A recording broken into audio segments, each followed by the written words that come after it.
Hello, my name is Colin. I'm here with Robbie and Allie, and we're going to present our concept for the Heron Meadow that we're calling Gathering Ground. Allie is going to start us off. This image here shows the neighborhood context that we considered. The site is in red here, and we thought about the proximity of several local schools highlighted in orange. And we also considered that the water flowing onto the site eventually makes its way to Jed Creek, which is an important salmon-bearing stream for Vashon Island, and that's highlighted in blue. This slide presents the hydrological context of our site. The shaded blue area is what we estimate is our site's drainage basin, and the arrows show flow paths. The photos on the left, moving from the bottom to the top, show how water flows down the edges of Cemetery Road on the street or in ditches and then into a culvert.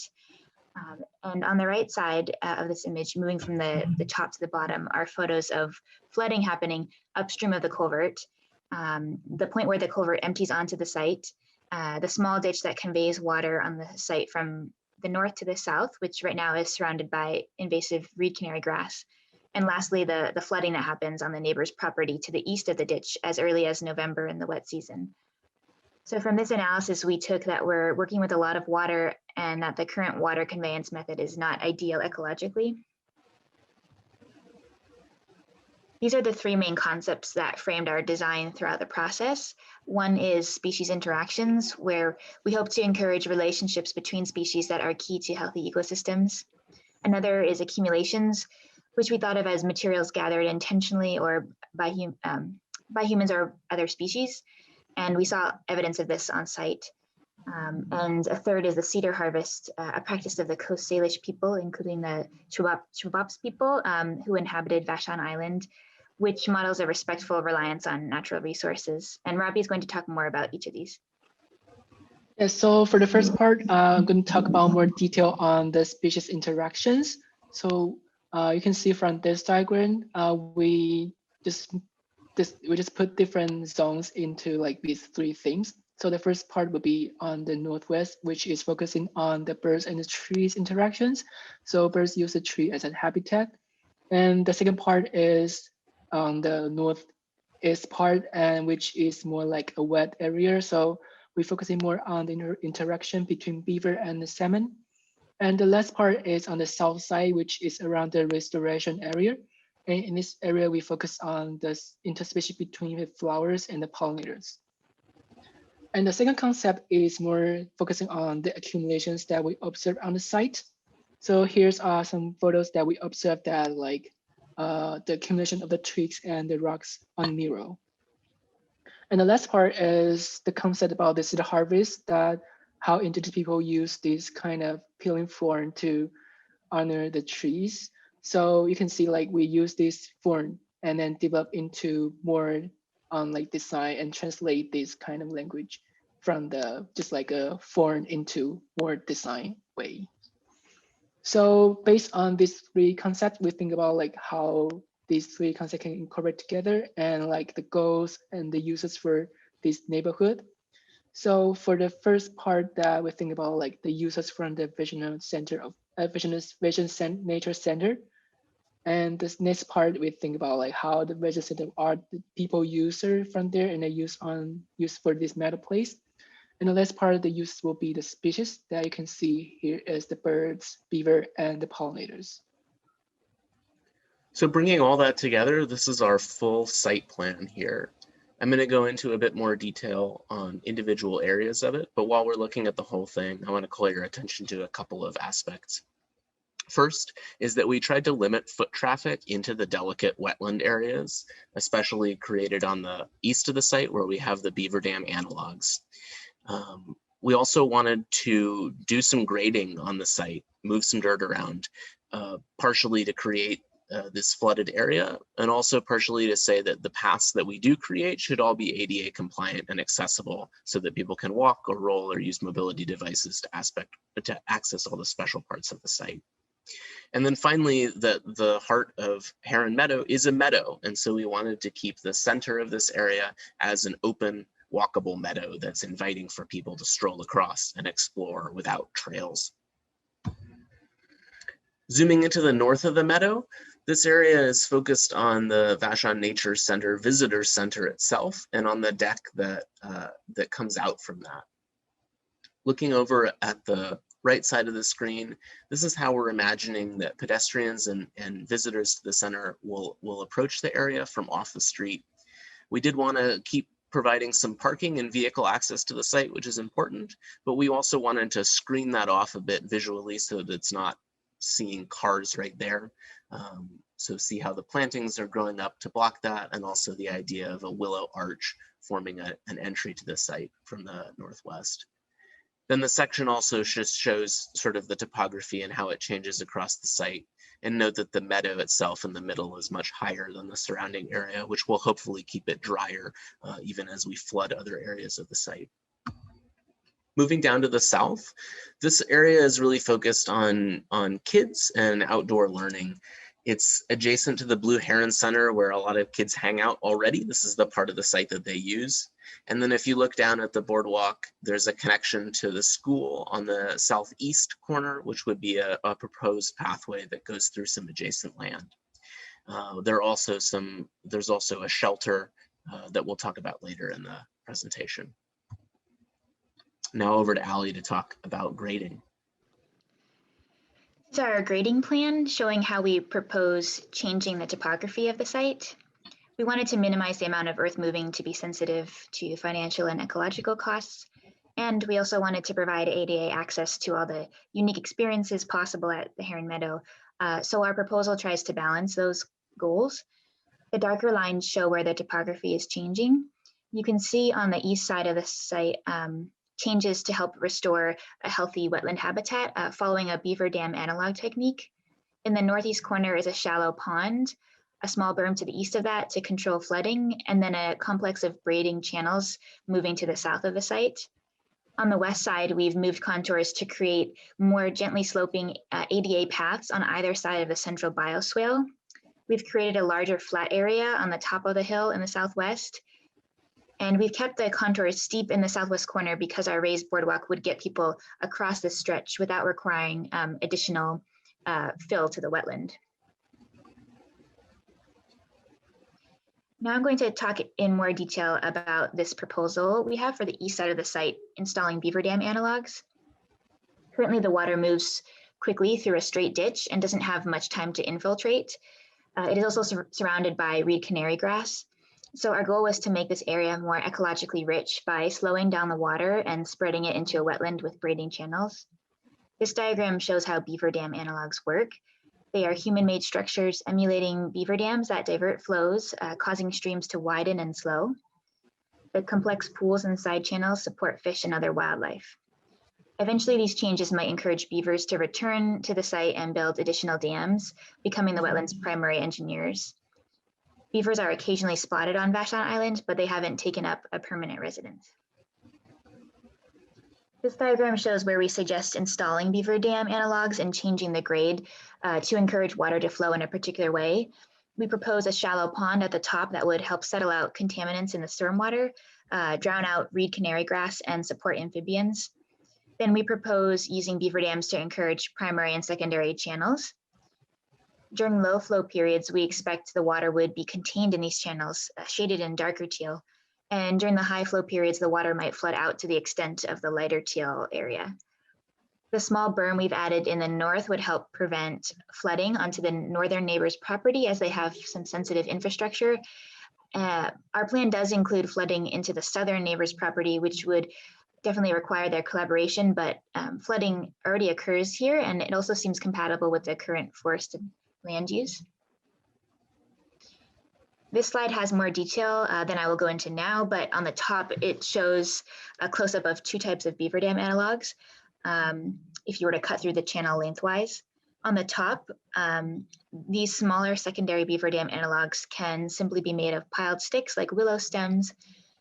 These beaver dam analogs are meant to break down eventually, so it's actually best if they're not overly structured. And below that is an example of a primary beaver dam analog, which may have additional structure for controlling larger flows of water. This one here shows larger logs wedged into the stream bed and a few wooden posts driven through that help keep it in place. And the lowest diagram on the slide is a section cut through the main channel from north to south. And it shows the pond in the north, a small embankment to keep the water in, and then a series of beaver dams. And we propose that the second one in the series be a primary beaver dam analog because with the way that the topography changes, it's holding back the most amount of water.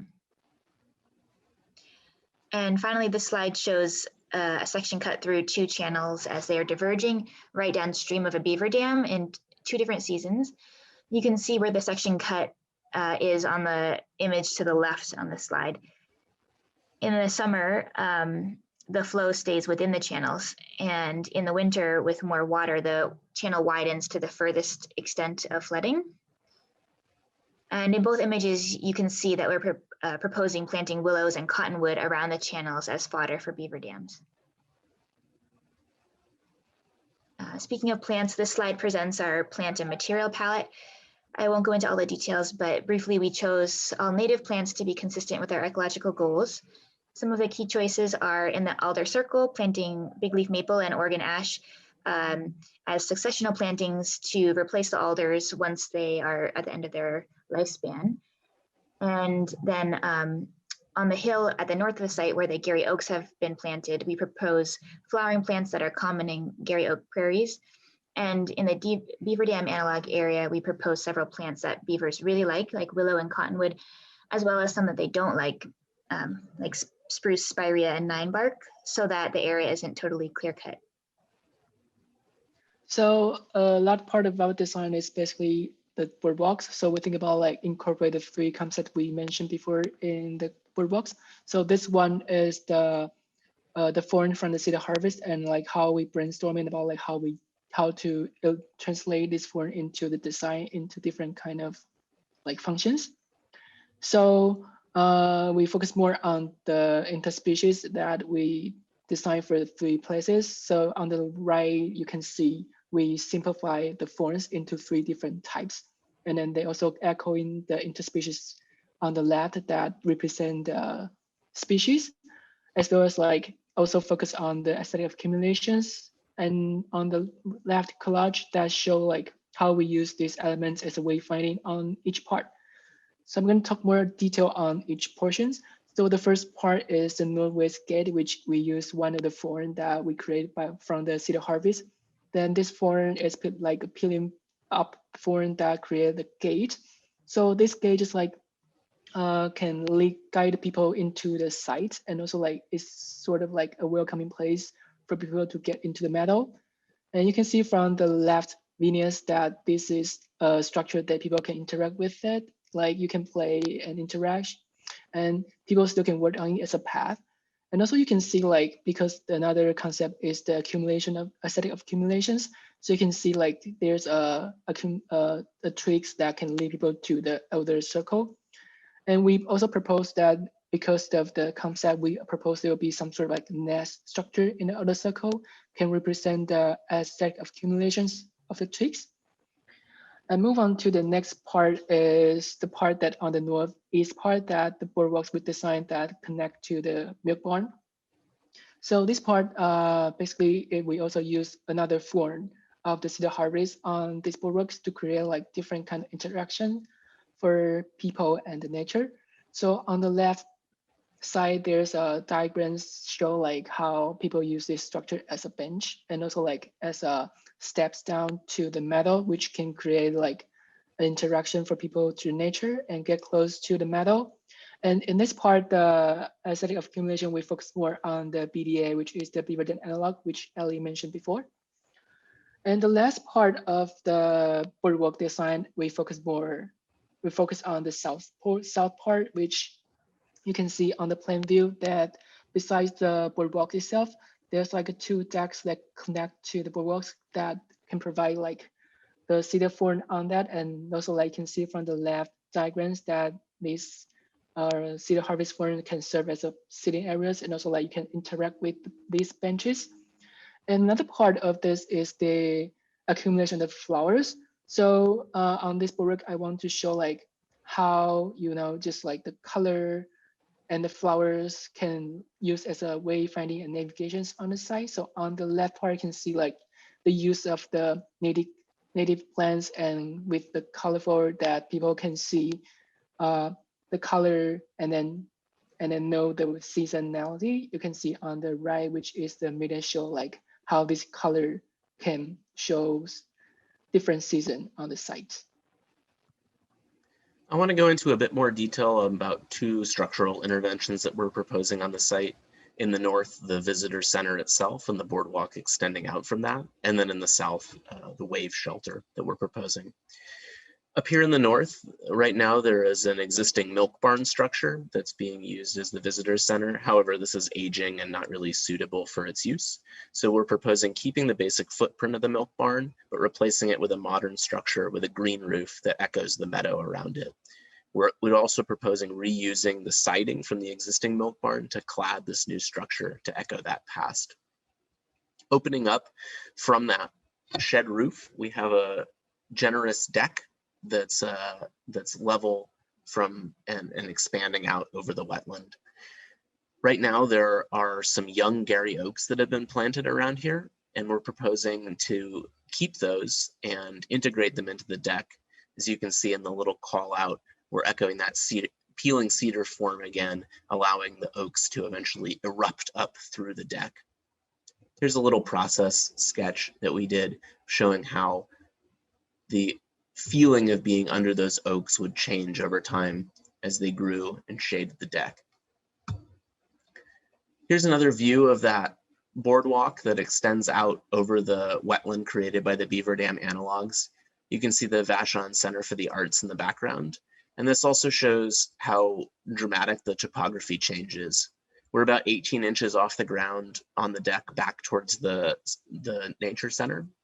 And then as you walk out along the deck, at the apex of that curve, you're more like 8 to 10 feet above the ground. Just outside of the left of the frame, there are some stairs that take you down to the wetland, access through the nature pads. And then past the stairs, the boardwalk begins to descend again, brings you back to grade at an ADA compliant 8%. In the little call out, you can see the kind of experience next to the nature center as that space opens up and how we're using the peeling cedar forms to create benches in that space. Finally, here's another design alternative for allowing the deck to open up a little bit more towards the south with some stair seating. And then another view of just how that path comes back and connects from the boardwalk into the path of the on the meadow itself. Going down to the south, it was really important to us to create some sort of outdoor sheltered area that could be used by students or just a playful space for gathering or exploration. And eventually we came to this idea of a wave shelter that also echoed the peeling cedar form. This is our eventual design. It's created by a series of large glue lam timbers that are jointed together as ribs and then clad in cedar. The idea of this was that the whole structure is one surface that comes up out of the ground and that it invites you to use and touch the whole thing, whether you're sheltered under it or climbing up on top. Between two of the ribs, we have a single piece of bent steel that creates a natural slide that you can explore and play on. Here are two more views of that wave shelter, again showing a little bit of the topography, having it up on a plateau at the edge next to the parking lot. And then a couple of details showing how we're joining those glue lam timbers together with integral knife plates to create a smooth sweep of those wave ribs. So we know that we're proposing a lot of changes here, some of which are costly, and so we wanted to provide ideas for how the design could be implemented in phases. We propose that phase 1 would focus on the Beaver Dam analog wetland restoration, since this will change the overall hydrology of the site, and in the process could control the reed canary grass. Phase 2 could focus on the South Meadow Boardwalk, Nature Play, and Wave Pavilion, as this is a key pathway for children and also can be achieved without grading changes. Phase 3 would be the grading changes for the accessible pathways and the plantings surrounding this pathway at the entrance. And finally, phase 4 would be renovating the milk barn and constructing the deck and wetland boardwalk. And that's all for our presentation. Thank you so much for listening.